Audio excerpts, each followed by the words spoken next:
Solo en 1991 empezamos a discutir de democracia. Y a mí me tocó ser congresista en el 91.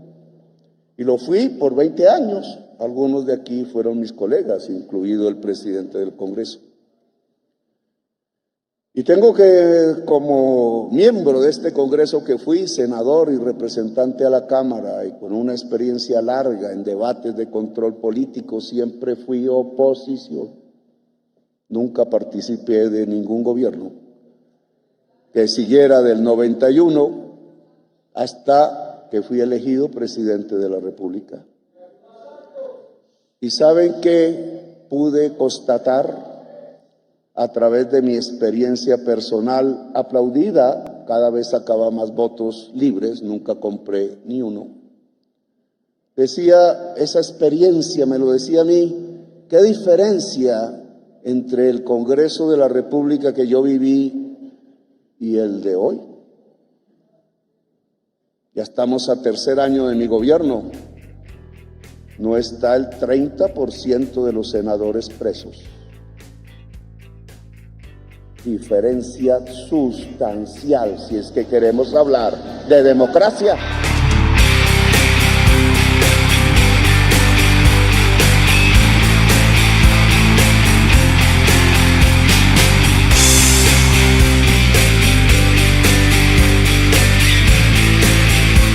¡Ay, qué orgulloso me siento de haber votado por Petro! Ta, ta, ta, ta, ta, ta. Fantástica y bendecida semana 30 de este 2025. Como siempre, que sea una semana de éxito, de victoria en todos sus planes, sus metas, sus citas médicas, en fin, todo lo que tengan programado para esta semana, que sea una semana de éxito y que todo les salga perfecto. Y también, por supuesto, en ese sueño colectivo que todos tenemos de la transformación de nuestro país, pues que, por supuesto, sea una gran semana. La empezamos muy bien con esas palabras, con ese discurso de Gustavo Petro, de verdad. Impresionante. Les decimos, por supuesto, también bienvenidos una vez más aquí a Colombia con C y les damos las gracias eternas, totales, infinitas a todos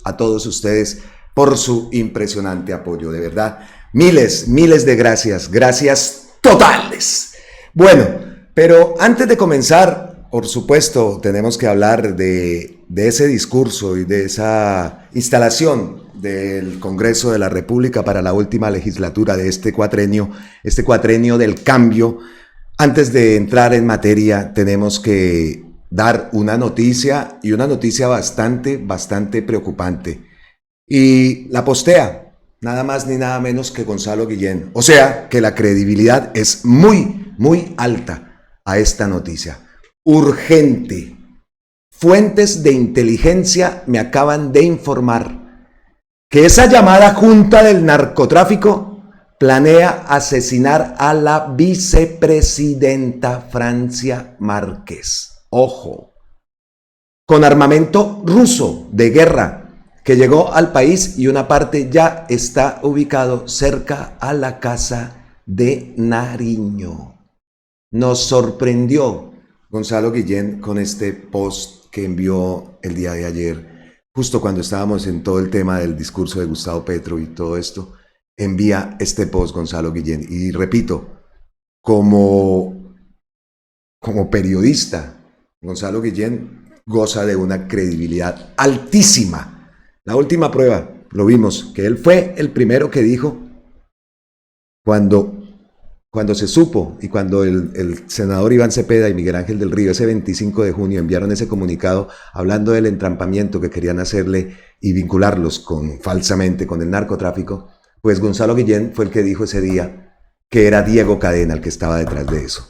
Al mes prácticamente lo dice Daniel Coronel y tuvo una repercusión impresionante. Pero, repetimos, el que dio esa primicia fue Gonzalo Guillén. Y ahora nos cuenta esto. Por supuesto que es creíble, por supuesto que esa junta del narcotráfico puede llegar hasta donde quiera porque tienen un poder económico impresionante. Eso es parte del golpe. Y que Gustavo Petro viene denunciando desde hace rato y se burlan antes de él, ¿no? Y ayer vimos a la impresentable de Paloma Valencia otra vez insinuando que Gustavo Petro tenía la culpa por el atentado a Miguel Uribe. Impresionante eso también que ocurrió, y entonces pues ojo con esta denuncia.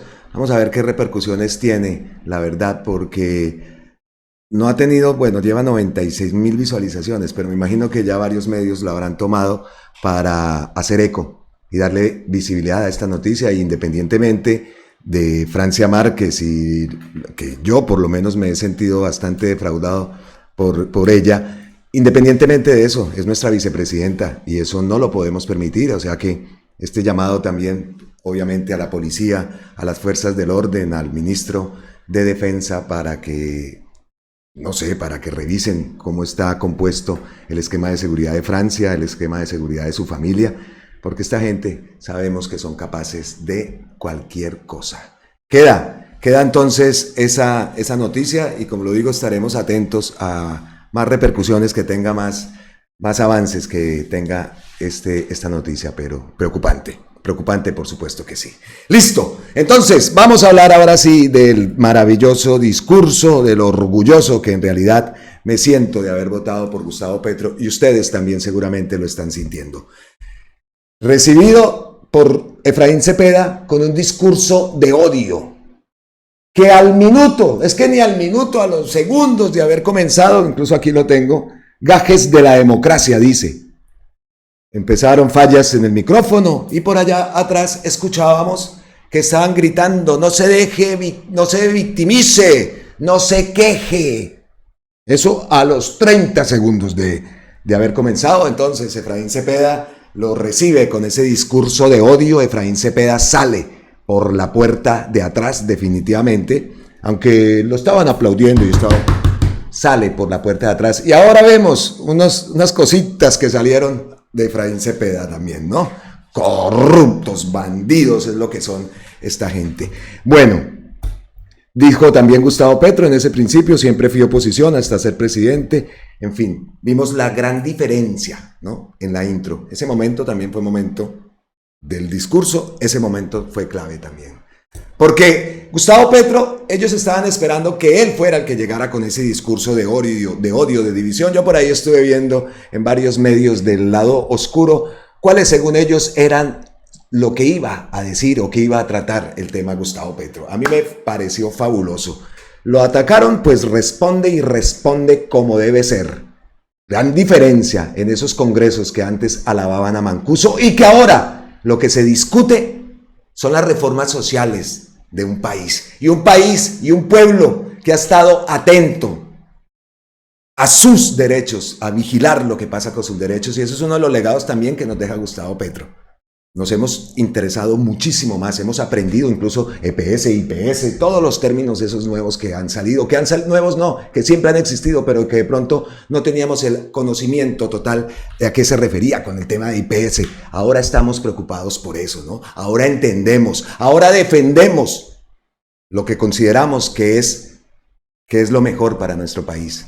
Y entonces ese punto de Gustavo Petro, con esas cifras, datos fehacientes que no pudieron contestar, lo único que salieron a contestar fue agravios, insultos, como siempre. No tienen más réplica. Incluso por ahí vimos uno que con la máscara, creo que era, no sé cuál era, uno de esos, estaba con la máscara del papá Uzcategui, creo que era Uzcategui, estaba con la máscara del papá Pitufo. Ahí están, papá Pitufo en su bancada. Porque ese es otro tema que también se tiene que solucionar, y se tiene que saber la verdad para desenmascarar una vez por todas a esta derecha que ahora utiliza a papá Pitufo para atacar al gobierno. Así son Así son. Dice Cielo Rusinki, termina Efraín Cepeda su presidencia en el Senado. Su gran logro consistió en demostrar con hechos y palabras que bajo un liderazgo contrapopular el Congreso se convierte en una institución al servicio de los grandes capitales y de los intereses de la oligarquía. Como guardián del inmovilismo retardado lo hizo bien. Supo oponerse como pocos a las reformas estructurales presentadas por el gobierno, bloqueando hasta el último día la materialización de los postulados del Estado Social de Derecho. Deja tras de sí una estela de descrédito que nos recuerda la importancia de tener legisladores progresistas al servicio del pueblo. Para verdades el tiempo que lo pondrá en su lugar. Y ahora vemos las investigaciones que le salieron, ¿no? Los torcidos que le salieron. Oiga, y aparte de todo esto, yo sé que ustedes también estaban pensando, ¿cómo deja el listón Gustavo Petro al sucesor o la sucesora de este sueño progresista, ¿no? ¿Cómo lo deja de alto? Es algo que tenemos que aceptar y no es por demeritar ninguna candidatura, por supuesto que no. Pero difícil alcanzar ese nivel, llamémoslo así, de Gustavo Petro. Bueno, ya nos toca pasar la página, ya Gustavo Petro lo ha dicho por activa y pasiva que no se va a reelegir, nos toca reelegir un proyecto, pero Ave María, lo repito, el listón lo deja muy alto, muy difícil de pasarlo, ¿no? Pero pues tenemos que continuar, tenemos que hacerle y pa'lante, porque esa gente no puede volver al poder.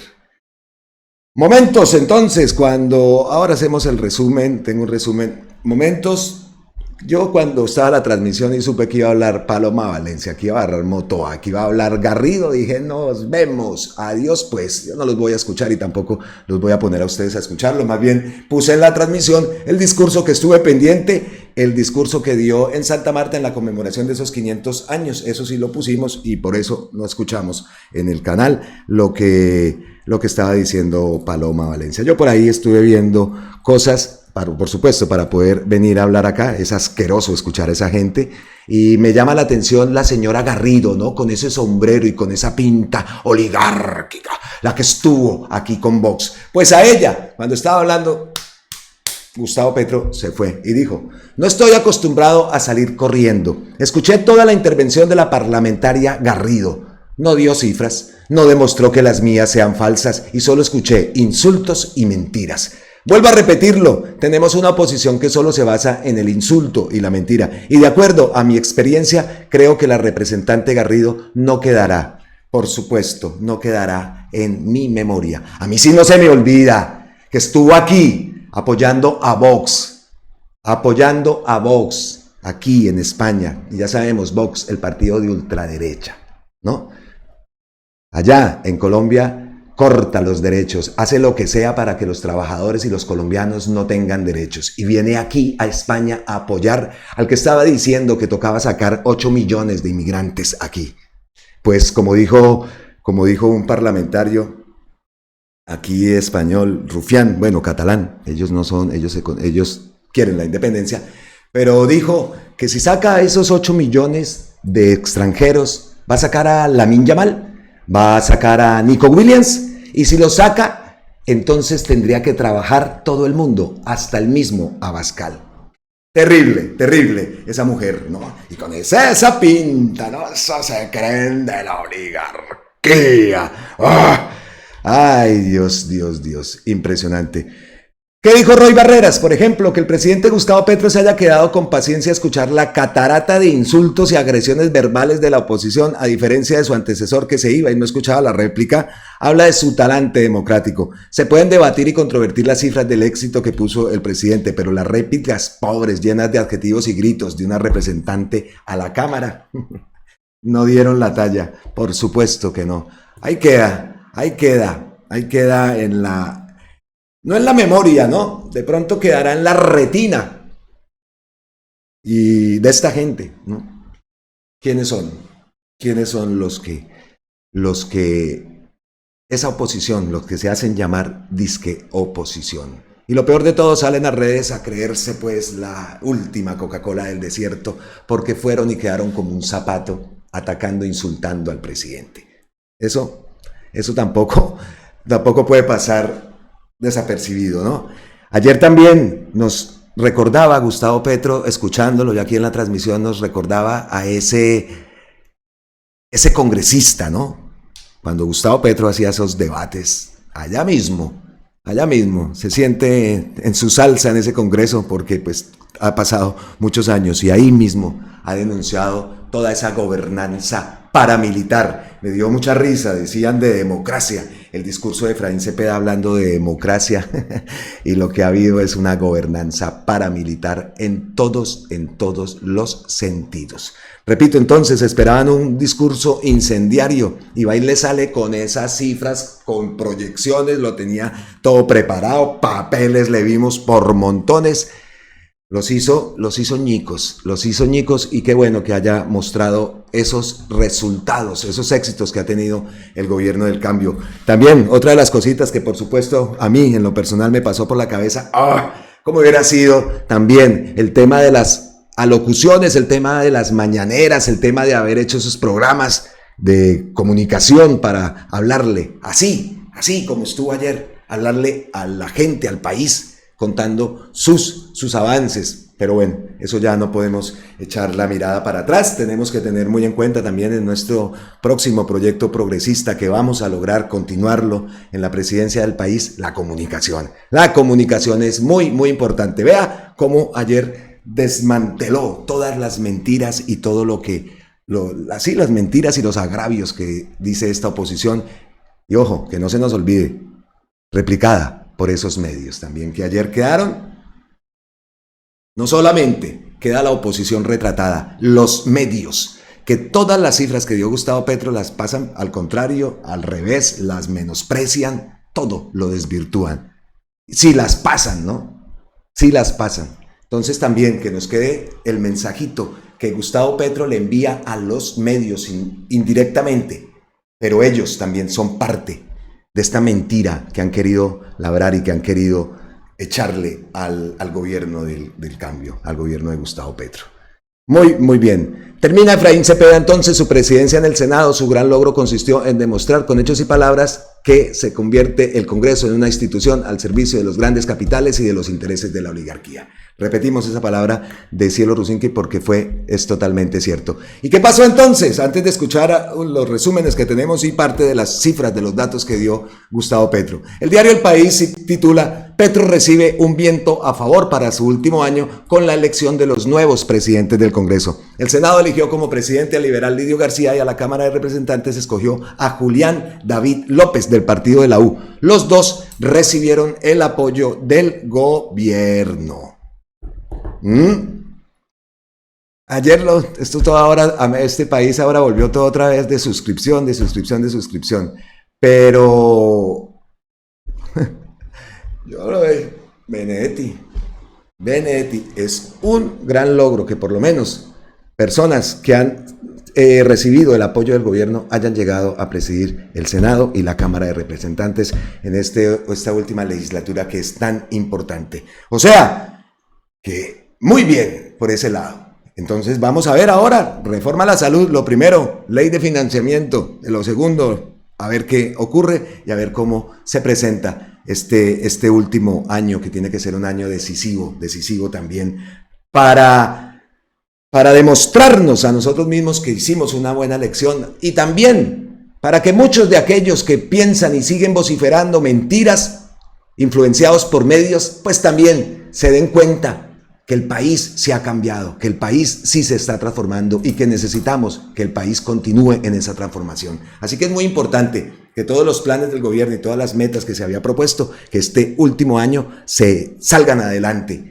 Y sobre todo también importantísimo la ley de financiamiento que va a presentar y que ayer escuchamos también a Gustavo Petro hablando de eso. Si no se aprueba esa ley de financiamiento, muere Colombia. Son las palabras textuales que ha dado el presidente. Así que comenzamos entonces la semana con buenas noticias, con ánimo de que todo va a seguir avanzando, que vamos a lograrlo, que nosotros tenemos que organizarnos para continuar en esta elección que tenemos que hacer también enfocadísimos 55-86. 55-86. Eso es muy importante y no podemos repetir lo que ocurrió en las elecciones anteriores. Listo. Entonces, Lo primero que traemos, como resumen, por supuesto, tenemos que hacerlo a pesar de que hicimos la transmisión y los invito a todos a que vean el discurso completico, sea aquí en el canal, sea en la página de Presidencia, donde sea.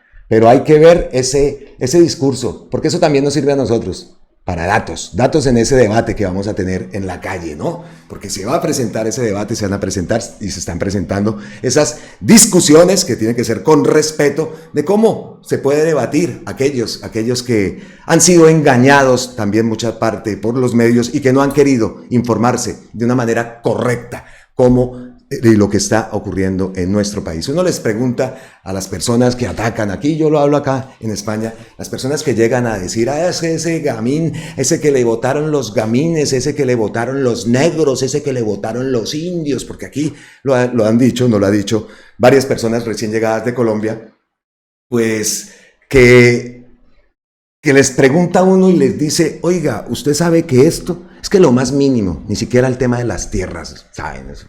Entonces, hay cosas que sí necesitamos un proceso de comunicación y eso ya lo hemos dicho por activa y pasiva y seguramente, pues, ojalá así sea, ¿no? La comunicación también tiene que estar en manos cercanas, gente cercana al proyecto político. No puede ser que esté manejando la comunicación unas personas que incluso hemos visto que hacían campaña con otros rivales, en este caso, por ejemplo, con Claudia López y con esa gente. Eso no puede ocurrir y personas, zapatero a tus zapatos, como dicen, ¿no? Eso también es publicistas al cargo de esos procesos de comunicación de Presidencia.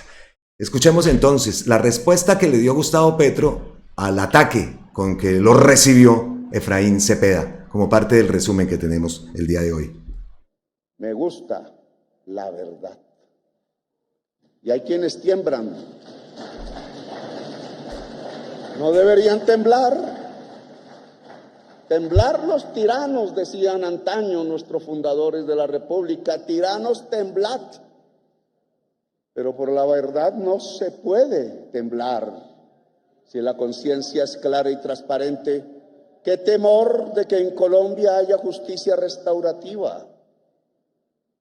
Qué temor, yo mismo hablé con la Sala Penal de la Corte Suprema hace 2 años, deben haber cambiado algunos de sus miembros, pero creo que piensan igual, que luchar contra la impunidad general en el poder, en la parte de la justicia penal, que luchar por la eficiencia judicial implica pensar más en la verdad que en el castigo, pensar más en la verdad que en el castigo.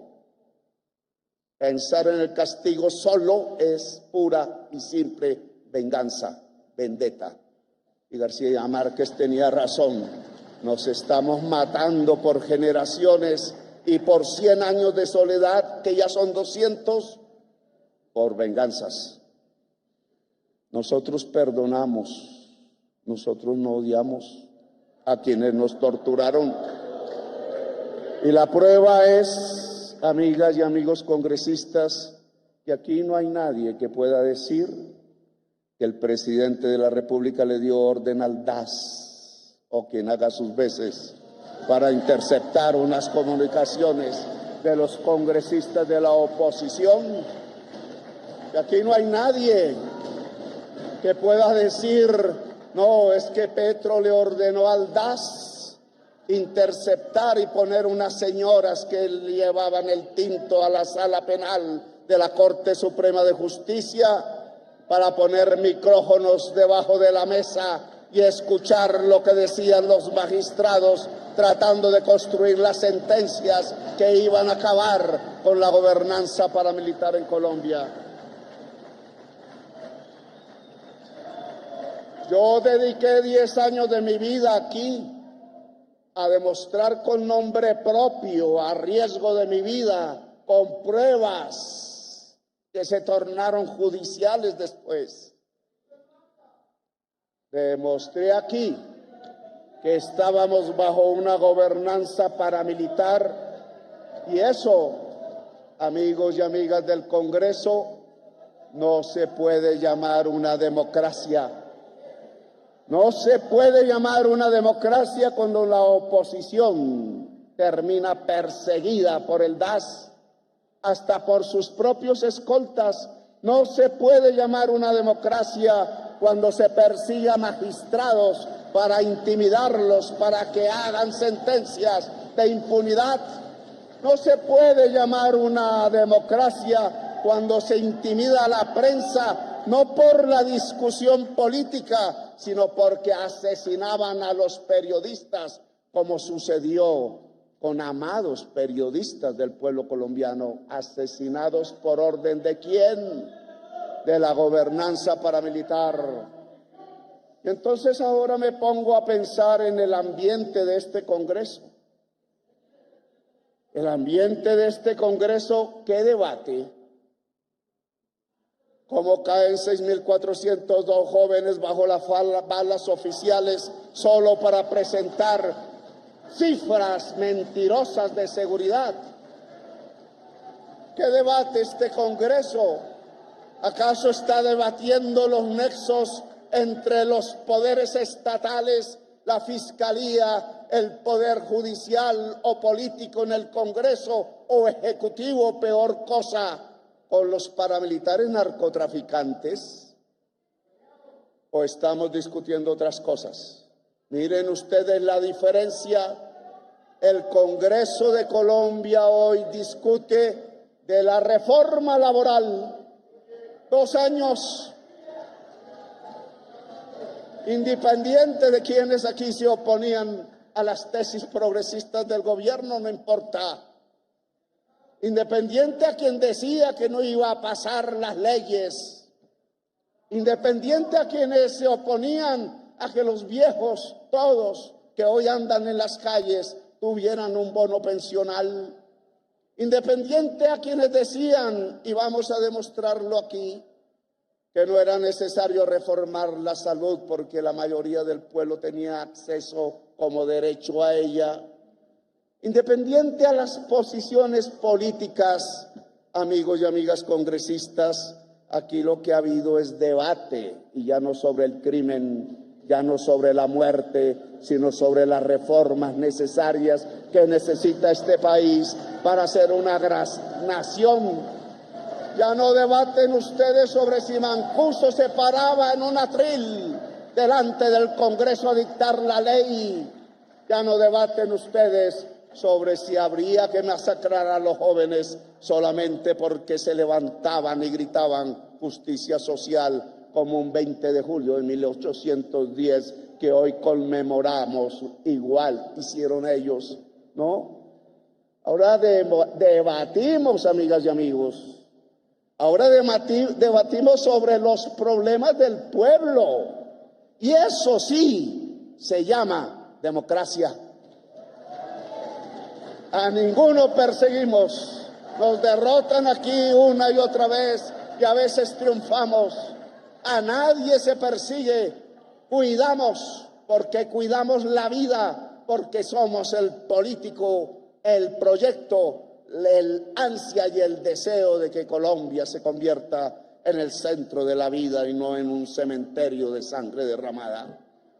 Ya no más 700.000 muertos por asesinato, ya no más violencias políticas por un color, ya no más ese cementerio que se prolongaba por los 100 años de soledad.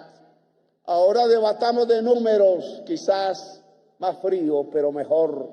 Ahora veamos si este gobierno tuvo éxito de acuerdo a sus promesas. Ahora veamos si las reformas a medio hacer alguna aún se discute en el Congreso. Hemos implementado algunos de los temas inicialmente debatidos. ¿Han tenido éxito o no? Porque si no lo han tenido, si las cifras demuestran lo contrario a lo que dice el presidente, tiene razón cualquiera, sea en la prensa, sea en el Congreso, sea en la calle, sea en la manifestación, que diga, presidente, eso está mal y hay que cambiarlo, y lo hago.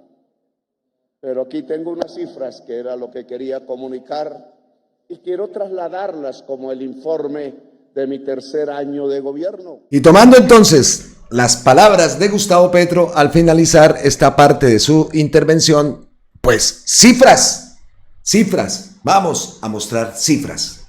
Cifras reales, cifras que nos sirven también de argumento, cifras que la oposición no ha sido capaz de debatir con datos, sino con mentiras y sobre todo con insultos y agravios, ¿no? Entonces, siguiente bloque de este video, cifras.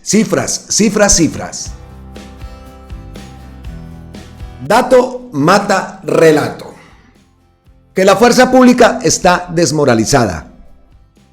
RT a esto, dice Gustavo Bolívar. El presupuesto de la Policía Nacional ha crecido un 22% en este gobierno. Incluye 14.184 policías nuevos, el 36% de ellos ha ascendido, 52 nuevas edificaciones y 32 en construcción.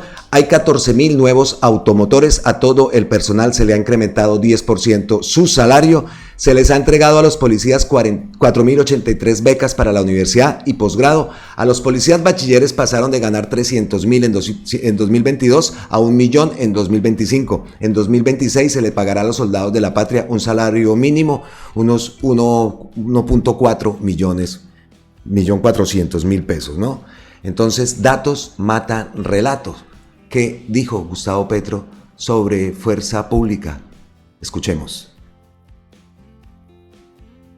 Y en este país al ser humano que es miembro de la fuerza pública, que las cuñas comerciales decían que eran los héroes, lo trataban como esclavo. Y por eso podemos decir hoy con orgullo, a la Policía Nacional se le ha incrementado su salario un 10% anual a todo el personal, siendo el mayor incremento en los últimos 15 años. Se han otorgado 4.083 becas de pregrado y posgrado. Y si quiero ir hacia el ejército y la fuerza pública en general, 93.000 jóvenes. La mayoría, 75.000 del ejército, los demás de la armada, patrulleros de la policía y otros. 100.000 jóvenes. Les pagaban en el año 2022 300.000 pesos mensuales. Y eran de las familias estrato 1 y 2. Y no les alcanzaba ni para comer. Y no había carne en los casinos de la Fuerza Pública de Colombia, solo arroz comían, como en Vietnam. En una ciudad donde la proteína fundamental para desarrollar el cuerpo y el cerebro. Así trataban a nuestros héroes, esclavos. Hoy, en este gobierno, y ustedes me han ya ayudado, en las leyes del presupuesto, le dicen derrochones. Por eso crece el gasto en funcionamiento. Hoy se ganan un 70% del salario mínimo, es decir, 1 millón de pesos mensuales. Y el presupuesto que traeremos ahora, en estos días, que ojalá no tenga yo que decretarlo y ustedes lo debatan y lo estudien, trae un incremento por primera vez en la historia de Colombia para 100.000 soldados regulares, patrulleros y otros, de un salario mínimo por fin. Un salario para nuestra fuerza pública que arriesgan en las montañas y aquí no encuentran la comida, que no encuentran ni para mandarle a la mamá. ¿Saben ustedes cuántas familias han salido de la pobreza simplemente porque le pagamos como a cualquier trabajador un salario mínimo al soldado joven que arriesga su vida en los campos de la patria? Esa es la principal fuerza, porque más que un fusil de última moda, muchos israelíes compraban. Está el que la maneja. No apunta bien un soldado cuando tiene hambre y a veces malos consejos se llevan su existencia. Y esto significa más seguridad, señoras y señores, amigos y amigas congresistas, más Más daticos que, como lo digo, nos sirven también a nosotros de argumento en esos debates que vamos a tener en la calle, digámoslo así, en las reuniones, en nuestros sitios de trabajo, en fin. Turismo. El turismo creció 14%, la industria ha crecido un 3.5%, el agro creció un 7%, creció el crédito asociativo un 263%. Son datos que se dieron ayer y que Gustavo Bolívar también ha venido recopilando, ¿no? Ya nos hemos dado cuenta, la campaña de Gustavo Bolívar está enfocada a defender el cambio, en defender las cosas buenas, eso será la primera parte de estrategia publicitaria, en defender y dar a conocer, pues, muy bien también por ese lado, dar a conocer las cifras, los datos reales y cómo el país sí se ha venido transformando. Entonces, leímos a Gustavo Bolívar, pues ahora escuchemos a Gustavo Petro en un tema turismo. El turismo. Ya vamos para más de 7 millones de extranjeros no residentes que nos visitan año por año en estos 3 años. Las divisas del turismo extranjero, óiganlo bien, sobrepasaron los 10,000 millones de dólares al año. ¿Y saben para qué me sirve esto? Porque hoy las divisas por turismo son superiores a las divisas por carbón. El turismo es vida, el carbón es muerte. Estamos construyendo una economía de la vida cuando teníamos una encrenque y raquítica y sanguinolenta economía fósil de la muerte. Turismo, leyes habrá, ustedes la propondrán el gobierno para que este turismo no decaiga, sino que crezca más. Para que haya inversión forzosa para el turismo, para que haya policía de turismo cuidando las zonas, para que pistas aéreas se puedan hacer más, cerca a Chiribiquete, cerca a Tolú, como la estamos haciendo, ampliar Cartagena, por fin empezar a construir la pista de Aerocafé cerca a Manizales, oigan, en el departamento de Caldas. Yo mismo me he apersonado de esa tarea, porque solo así se puede atraer las pistas aéreas en los pueblos turísticos del litoral pacífico.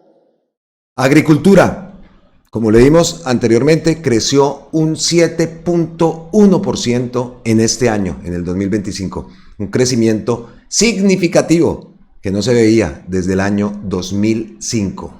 Entonces, agricultura. Entregamos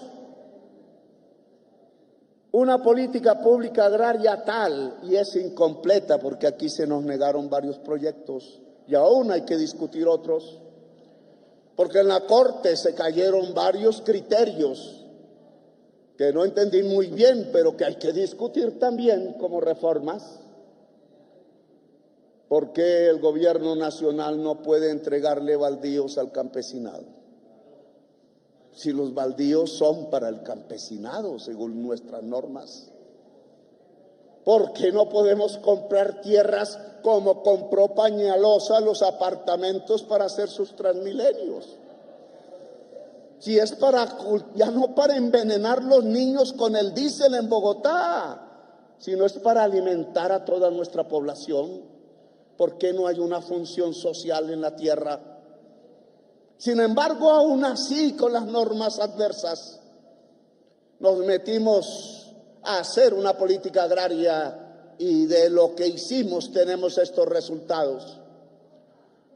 Desde el 2005 no tenía la agricultura un peso tal en el Producto Interno Bruto como la que hoy tiene. Otra vez, y no me da pena, el sector agrario empieza a ser predominante en muchas regiones y a nivel nacional en la producción de la riqueza en Colombia. La coca es renta, mi querido amigo. No es producción de la riqueza.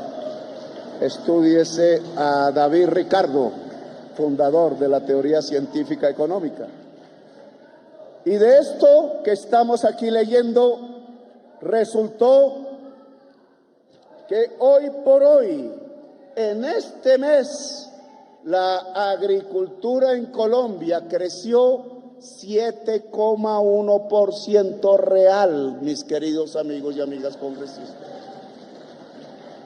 ¿Recuerda algún antiguo colega mío o anterior a mí en este Congreso que en un año la agricultura haya crecido más del 7% anual? Siempre era la cenicienta. Reemplazamos aquí. Miren la cara de Efraín Cepeda. Y no yo, otros gobiernos y otros congresos. El café por el petróleo. Desde hace 50 años vivimos del petróleo, no del café. Y ahora resulta que estos campesinos de Asadón que hoy tienen tractor, que estos campesinos a los que este gobierno le ha dado tierra y no plomo, que ha impedido el desalojo y ha vuelto a entregar la tierra al campesino. Algunos de los poseedores de esa tierra resultaba que eran políticos ilegítimos de la propiedad de la tierra. Y resultó que muchas de las hectáreas que se le habían quitado por extinción de dominio al narcotráfico terminaban otra vez en manos de los mismos por obra y gracia de algunos funcionarios públicos de los gobiernos anteriores. Pero aquí están las estadísticas. Alcanzamos cifras récord en exportaciones de productos agrarios. 11.478 millones de dólares en el 2024, 13,9% más que en el 2023, y 5.079 millones entre enero y abril del 2025, que es, oigan bien, 40% más que lo que recibimos en el año 2022. 40% más de exportaciones agrarias. Y por eso el valor más alto registrado de estas exportaciones hoy, la última vez que lo encontramos, fue en 1995. Sacamos del hoyo negro a la agricultura de Colombia y hay mucho aún por hacer. Agricultura, estamos hablando de agricultura. También se dieron datos entonces en torno a la agricultura, pues el Banco Agrario, que decimos nosotros aquí que debe ampliar mucho más su portafolio de servicios, incluso hasta poder llegar a recibir el dinero que nosotros enviamos desde el extranjero hacia Colombia, hacia nuestras familias en Colombia, pues que se pueda recibir a través de una cuenta en el Banco Agrario, algo que motivaría también la apertura de cuentas. A mí me parecería fabuloso que uno pudiera mandar la plata no a Sarmiento Angulo, ni al Grupo ni al Geo, ni a nada de esos, sino que llegara directo al Banco Agrario. Esa platica, y que esa platica pueda servir entonces para un préstamo o qué sé yo. Pero algo que se pueda hacer también en ese intento por poder volver a casa los que estamos fuera del país, que muchas veces nos sentimos totalmente desprotegidos, es llegar y pararse como si fuera o sea, yo comparaba ahora la Vuelta a Colombia y me fue más fácil aquí, incluso cuando llegué, que cuando llega uno acá no tenía ni papeles.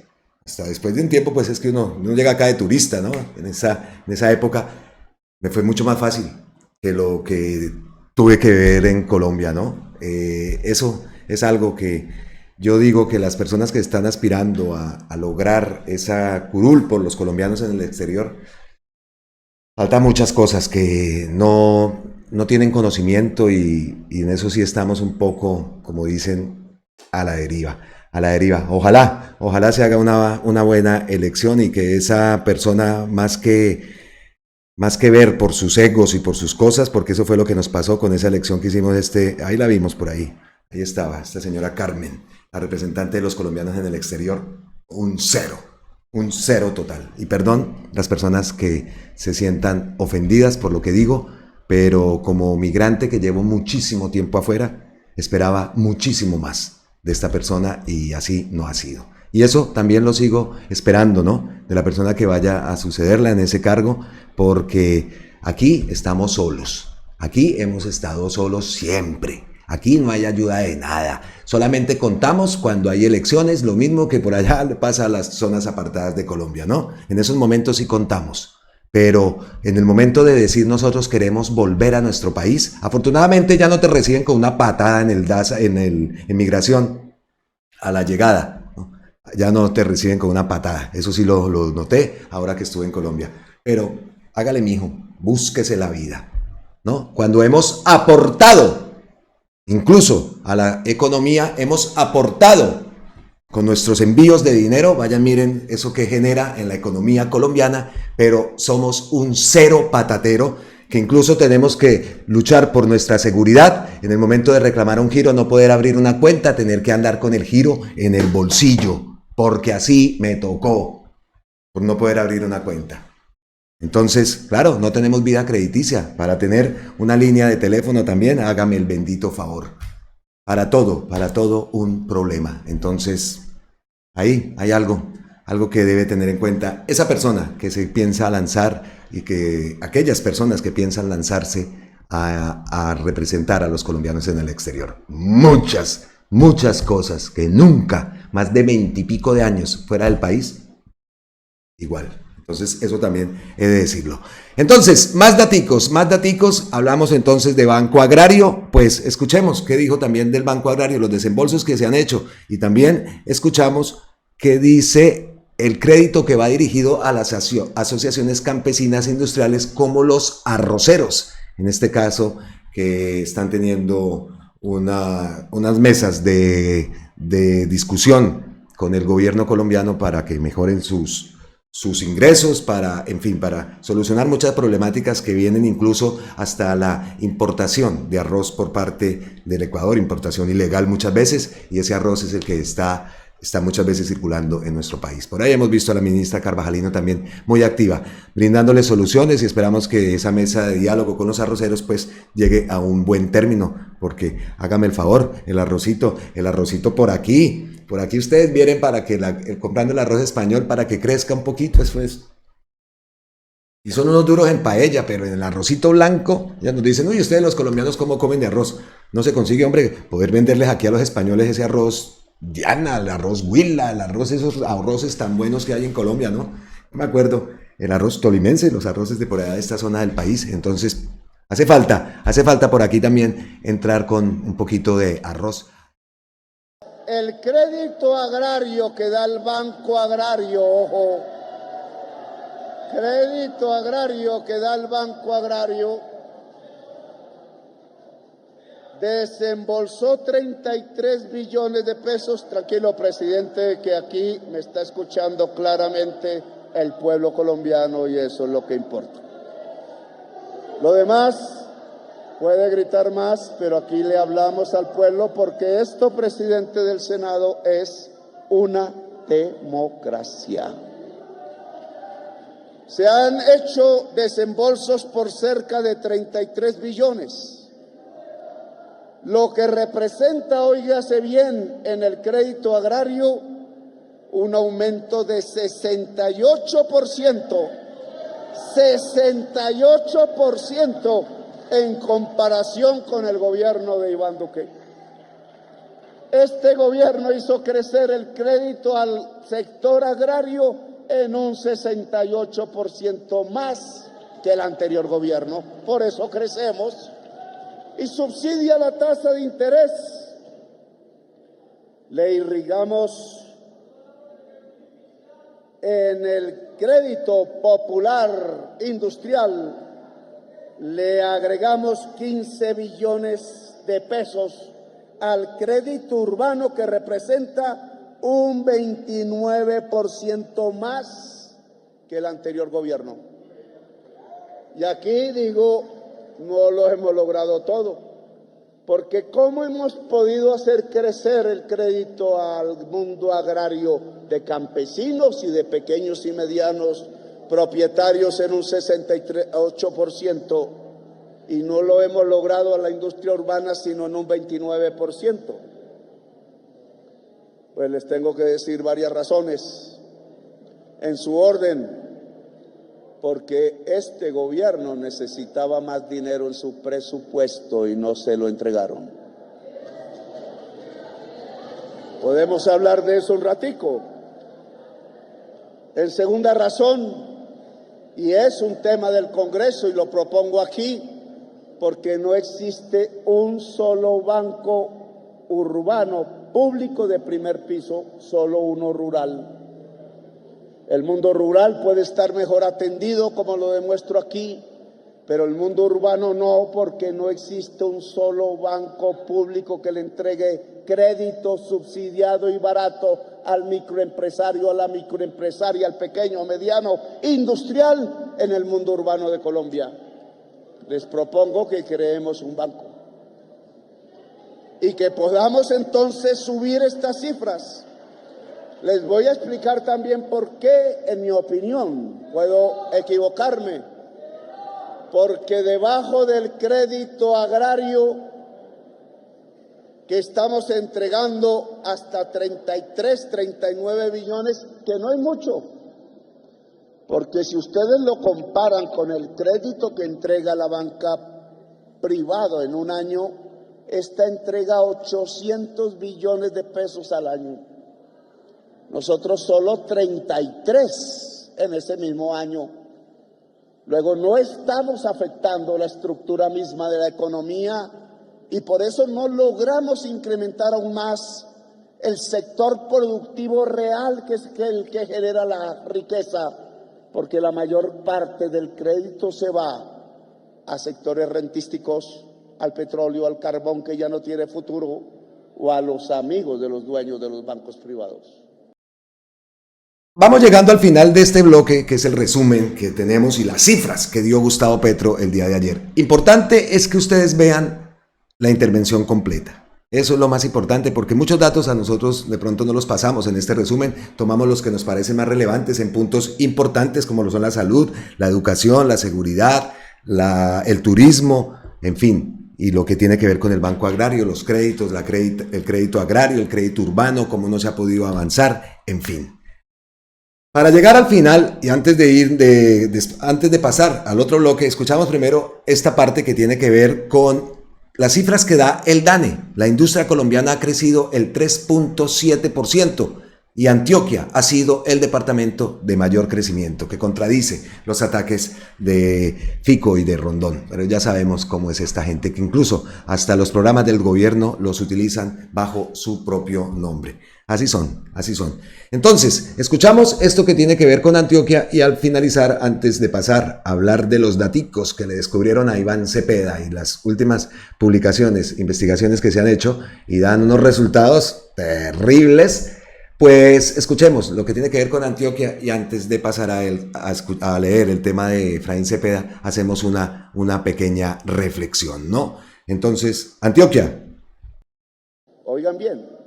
Si la tasa de interés real es mayor que la tasa de crecimiento real de la economía, la deuda es impagable. Y les tengo que decir, lo que más crece en estos 3 años del gasto del presupuesto nacional es el gasto en la deuda. Y les tengo que decir, lo que más crece del gasto en la deuda es el gasto de la deuda interna, no de la deuda externa. Y de la deuda interna, porque la tasa de interés real es muy alta, es decir, se está enriqueciendo con la economía nacional a los propietarios de la deuda interna de Colombia. Y yo les preguntaría, ¿alguno de ustedes es propietario de la deuda interna de Colombia? ¿Quiénes son? Porque son los que más se enriquecen en Colombia. Solo por una decisión pública, la de la Junta Directiva del Banco de la República, que no quiere bajar la tasa real de interés a pesar de que este gobierno ha logrado bajar la tasa de inflación por debajo incluso de lo que tenían pensado. Bien, mientras eso suceda no creceremos más, pero aún así estamos creciendo. 3.7% de crecimiento de la industria. ¿Y saben cuál es el departamento que más crece en la industria colombiana? Antioquia.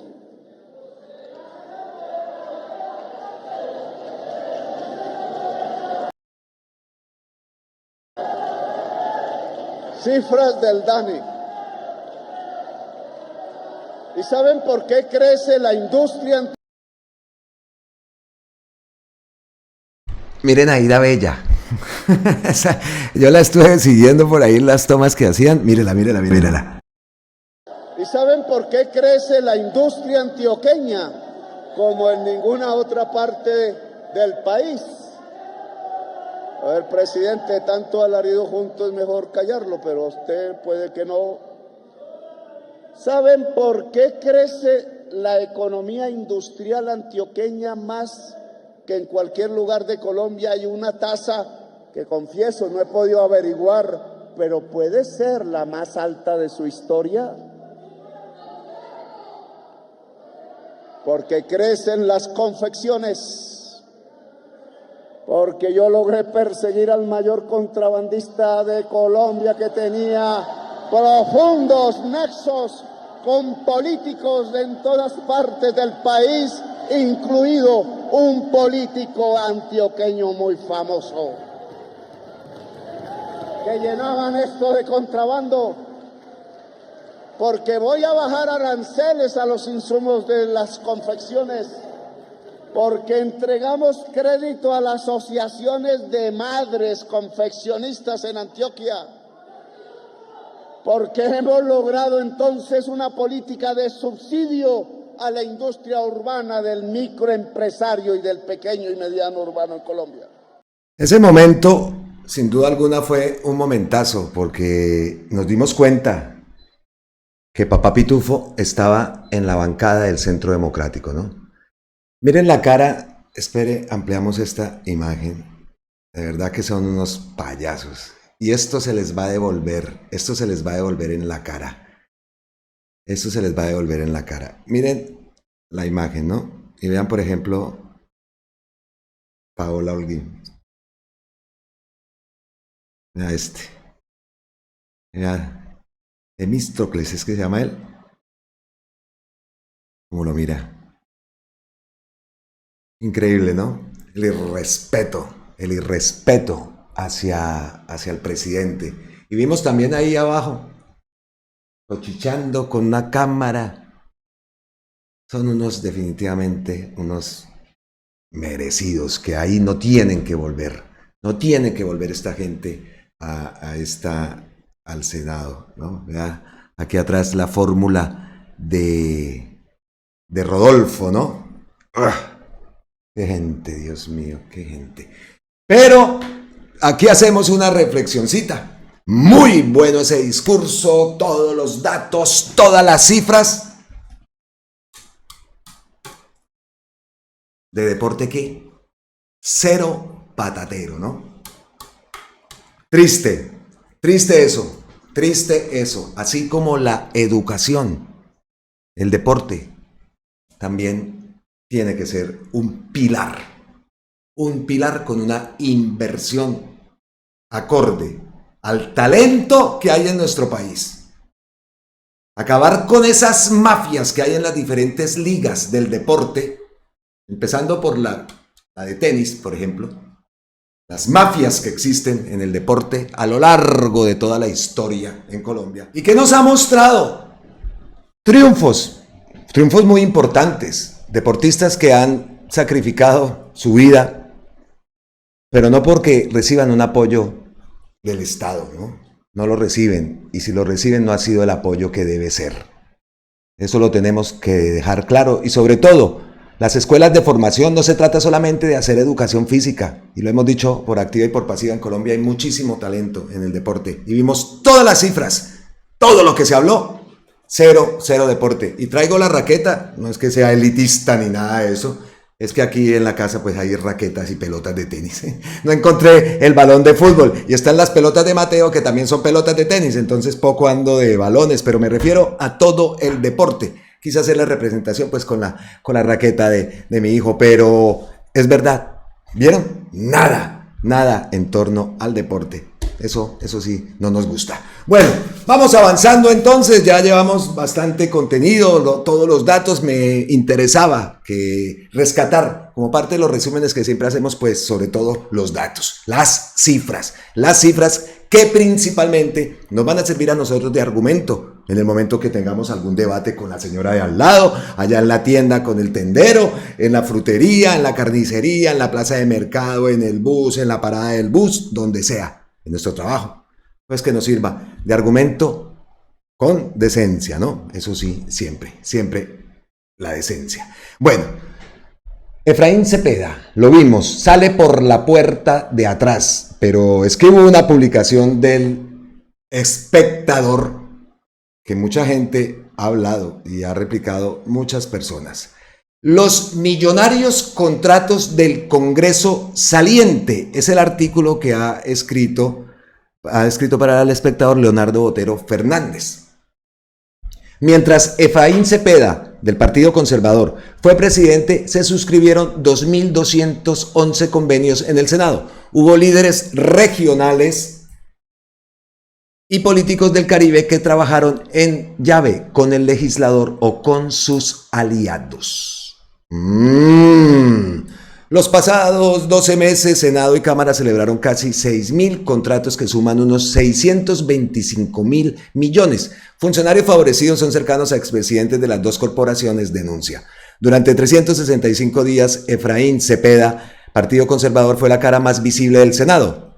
En el transcurso de este año, el presidente Gustavo Petro en varias ocasiones enfiló baterías en contra de él. Ahora Cepeda, quien ya deja de ser presidente y va a ser sucedido por Lidio García, sale de la cúpula del Senado como uno de los principales blancos de los dardos del jefe de Estado. El presidente Petro lo acusó de buscar realizar un golpe blando y de interponerse en la agenda del progresismo. En todo caso, Cepeda siempre defendió su gestión y advirtió en una reciente entrevista con este diario que lo que hicimos este año fue defender la democracia. En medio de esos choques, el Espectador realizó un rastreo de toda la contratación realizada por el Senado durante estos 12 meses.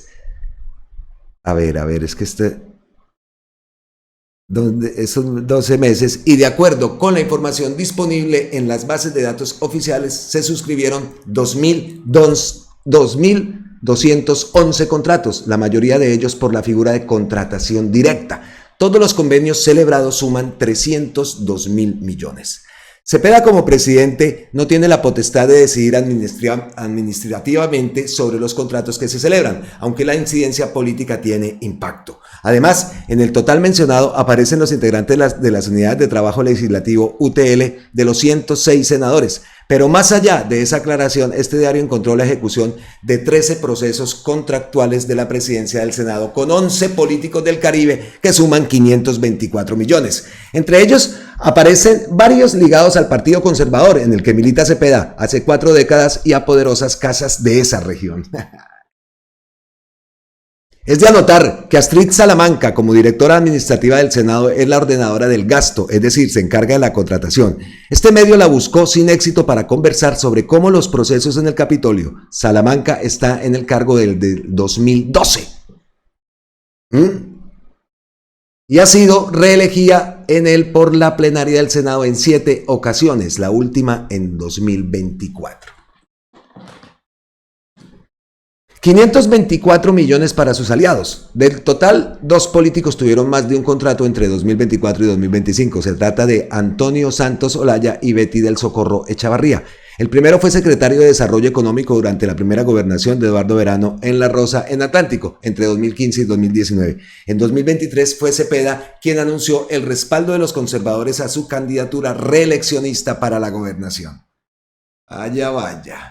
El primer contrato de Santos Olaya fue por 40 millones entre el 11 de octubre y el 31 de diciembre de 2024. Luego celebró otro por 79.5 millones que empezó en febrero pasado y terminó este viernes. En el caso de Echavarría, se trata de un rostro reconocido en las huestes conservadoras. Entre los cargos que ha ocupado están la alcaldía de Juan de Acosta en el Atlántico, departamento donde fue diputada. Además, fue cercana al ex senador conservador Roberto Gerlain en vida. Gerlain mantuvo cercanía con la Casa Char y llegó a ser el congresista con más tiempo en una curul durante 44 años. entre 1974 y 2018, además de verse envuelto en el escándalo de compra de votos por el que terminó condenada Aida Merlano en el 2018. Echavarría en el Partido Conservador fue la directora del Fondo Nacional Económico creada por la colectividad para que se encargara del sostenimiento y funcionamiento del partido. Su primer contrato en la oficina de Cepeda duró un mes, entre el 27 de noviembre y el 31 de diciembre del 2024, por 9 millones. Luego suscribió otro por 54 millones hasta el pasado viernes. Uno de los contratos de mayor cuantía fue por 74.5 millones celebrado con el exdiputado de Cesar, Camilo Andrés Lacouture. El Espectador buscó sin éxito al expresidente del Congreso, pero desde ese equipo remitieron un documento en el que se detallan las funciones y las fechas en las que los mencionados en este artículo estuvieron contratados. Además aseguraron que no hay irregularidades. Igual se buscó a los contratistas del Capitolio, pero no se obtuvo respuesta. Además, los mencionados contratados directamente por la presidencia del Espectador identificó a por lo menos otros 13 políticos que figuran en la planta del Senado durante los últimos 12 meses, así como exfuncionarios de gobierno de la Casa Char, como la Alcaldía de Barranquilla, la Gobernación del Atlántico. Uno de ellos, Uno de ellos es el exsecretario del Senado Emilio Otero, oriundo de Montería, Córdoba, quien desde antes del mandato de Cepeda ha tenido contratos de asesoría al Congreso por su conocimiento en la Ley Quinta del reglamento de la rama legislativa. Durante el periodo del Conservador tuvo un contrato por 37.5 millones entre el 11 de octubre y el 31 de diciembre del año pasado, es decir, 75 días.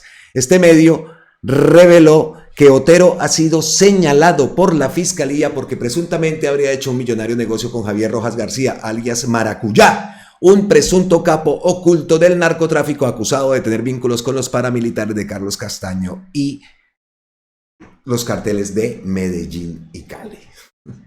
¿Ah? ¿Cómo la ven? ¿Cómo ven este dato? ¿Ah? Vamos a ver qué pasa. Vamos a ver qué ocurre con investigaciones, pero... Ay Dios, que nos sirva todo esto, que nos sirva todo lo que hemos vivido con esa presidencia de Cepeda, la de Name, que nos sirva para lograr el 55-86, que todo esto nos sirva, no para tener presidentes a nuestro favor, no, para que ese Congreso haya gente decente y no ese poco de bandidos que es lo que han sido, vividores de la teta del Estado. Ahí está. Y sale por la puerta de atrás Efraín Cepeda, sale por la puerta de atrás. Eso no, así lo hayan aplaudido. ¿Quiénes lo aplaudieron? Los que estaban con el pitufo, ¿no? Y se cree, sí lo vieron, ¿no? En momentos que decía, este tipo cómo lo callamos, este tipo cómo lo callamos, la estrategia le salió por el rabo. ¿Por qué? Porque esperaban un discurso incendiario. Esperaban que Gustavo Petro llegara a victimizarse, ¿no? Como así se lo gritaron al minuto, cuando le cortan el micrófono y dice Gustavo Petro, gajes de la democracia, y por allá atrás, no se queje, no se victimice, los mismos con el que estaban ahí con Papá Pitufo, ¿no? Entonces, vamos a ver qué ocurre, definitivamente. Qué asco de gente, que son un asco total. Y para antecito de llegar a las ñapitas, como continuación de un video por allá anterior, y dirán ustedes, uy, este man sí se pega brincos raros. No, venimos relacionados, pero es que aquí tengo que... frenazo. Porque en un video anterior, no muy lejano, que tuvo buena aceptación por parte de ustedes, Juan Poe denunció que aparte Thomas Gregg, todo lo que tiene que ver con los pasaportes, la libreta, los datos electorales y todo esto, que también tenían una subempresa, ¿no? Una filial, Vipsa 2016, que había cogido los peajes, 20 peajes que le habían dado a los mismos de Thomas Gregg y Son, que ni británicos, ni Thomas, ni Gregg, ni nada, son los hermanos Bautista. Detenidos en los años 90 en Estados Unidos por tumbar un poco de bancos allá en Estados Unidos, hágame el favor, los personajes detenidos por cobrar cargamentos de café que nunca llegaron, y esos son los que han manejado nuestros datos, las elecciones, y que también se llevan el billete del peaje, de los peajes, ¿no? 1.5 billones, complementa Juan Poe esa investigación, 1.5 billones fue el recaudo total de los peajes concesionados a sociedades filiales de los hermanos Bautista, BIPSA 2016, quien administra los dineros de la Concepción en Confit Colombiana de Sarmiento Angulo. Este es el poder del que habla Gustavo Petro. Repetimos. 1.5 billones de pesos fue el recaudo total de los peajes concesionados a sociedades filiales de Thomas Greggs BIPSA 2016. Quien administra los dineros de la concesión es Confit Colombiana de Sarmiento Angulo. Este es el poder de Thomas Greggs del que habla Petro. ¡Ja! 1.5 billones. Hágame el bendito favor. Ahora sí, llegamos a las ñapitas. Las ñapitas, por supuesto, en nuestros contenidos, y hoy tenemos ñapitas y tenemos ñapitas variaditas.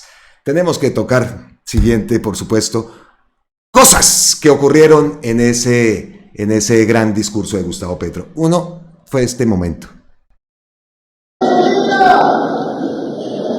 Tú gritas que no hay insulina, yo te digo por qué, eso sí me demoró un poquito.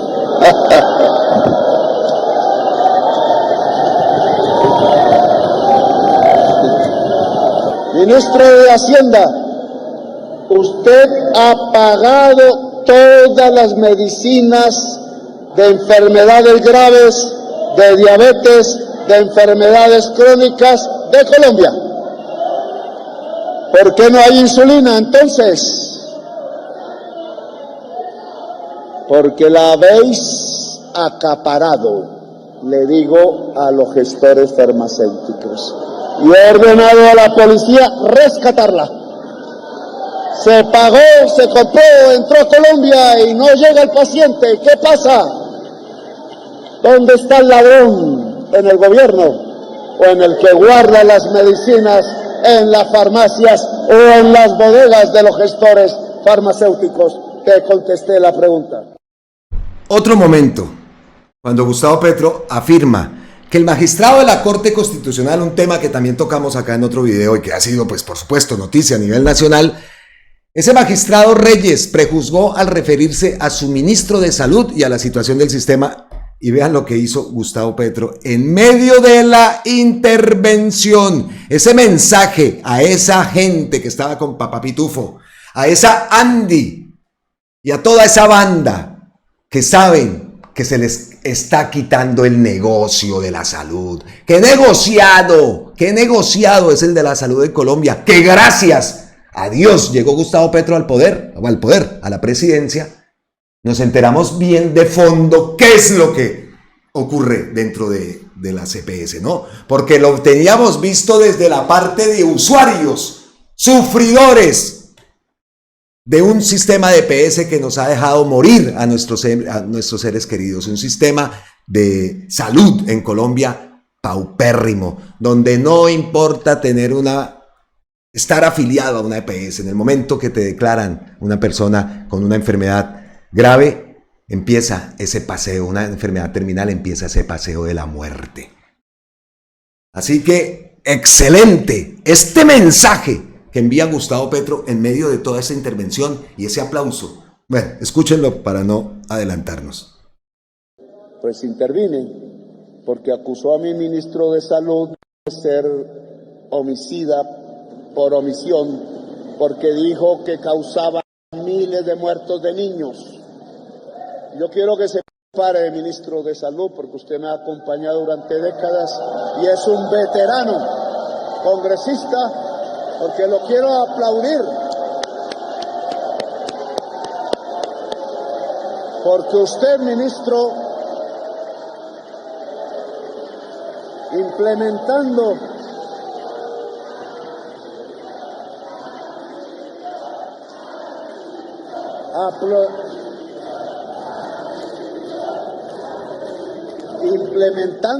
el sistema preventivo, del cual los dos tuvimos una experiencia en Bogotá Humana con idénticos resultados, por eso sabíamos de esto, ha logrado por miles reducir el número de niños menores de 5 años.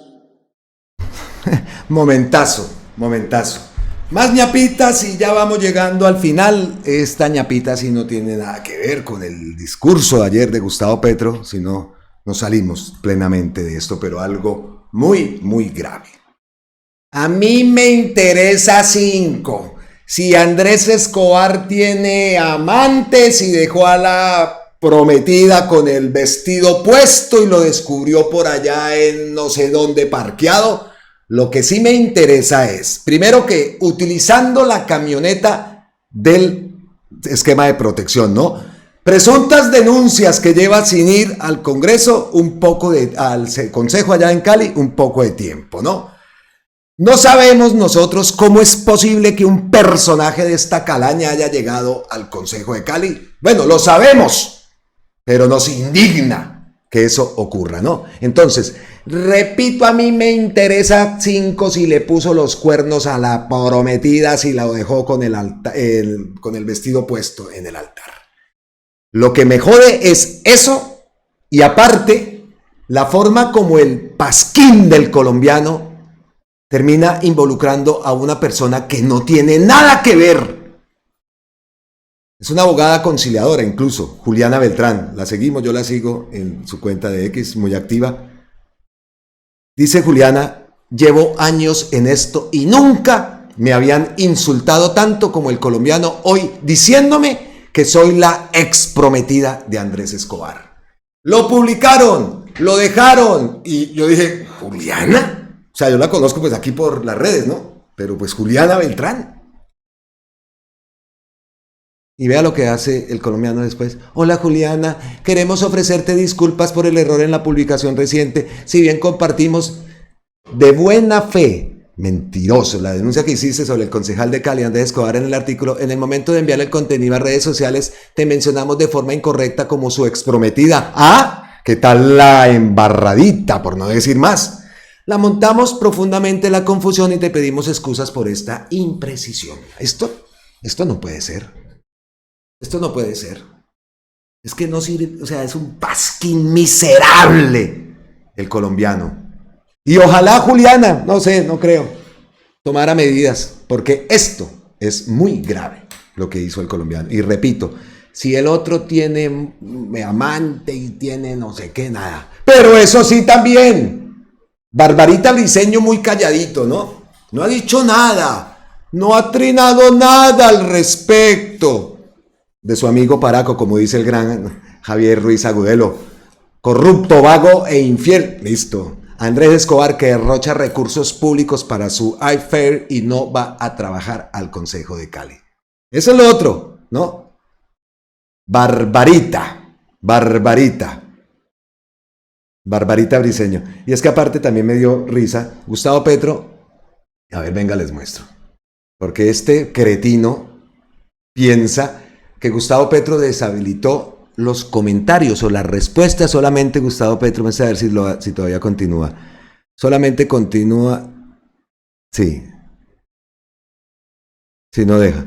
Ha desactivado las respuestas solamente a las personas que Gustavo Petro menciona. Aquí vemos un post y tiene desactivado esto.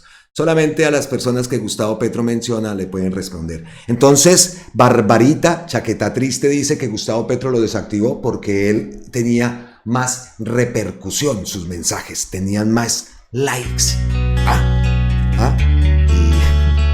Y aquí Celso trae un datico nomás, son cosas, pero es que así son. Este disque concejal sin oficio de concejal, comparándose con el medio de comunicación más grande de Colombia, que son las redes sociales del presidente Gustavo Petro. Hay que ser osado y liso en la vida. Y ahí le tome 2.5 millones, 100,000 visualizaciones. Así que cállate, chaqueta triste. Quédate calladito, recójanse sin vergüenza, que es lo que es también, ¿no? Por un lado, dice que cree que va destapando, pero las ollas podridas, es así calladito, ¿no? ¿Dónde está el post de algo refiriéndose a Andrés Escobar? ¿Dónde está? ¿No? Ay, payasitos. Llegamos así entonces al final de este contenido. Estoy revisando la cuenta de Gustavo Petro, pero por el momento no ha posteado, ha reposteado lo del discurso, las palabras de ayer allá en Santa Marta. La hermosa Santa Marta, qué bella Santa Marta. Ayer me teletransporté cuando estaba viendo ese discurso. Santa Marta, hermosa. Incluso un atardecer parecido a esos atardeceres que yo tengo que poner una foto de los atardeceres que siempre pongo en las intros. Esos atardeceres allá en Santa Marta. Wow. Abrazotes, por supuesto, para Santa Marta y toda su hermosa gente, su hermosa ciudad que está de cumpleaños, ¿no? Entonces, llegamos hacia el final. Abrazotes, ahora sí les digo, abrazotes ancestrales desde la distancia. Como siempre, millones de gracias eternas, totales, infinitas a todos ustedes. Miles de bendiciones y nos vemos en la próxima. Recuérdenlo, aquí en Colombia, con C de cambio, con C de campesinos, con C de constituyente, con C de Colombia, carajo. Recuerden, ustedes son parte nuestra. Déjenos ser parte de ustedes.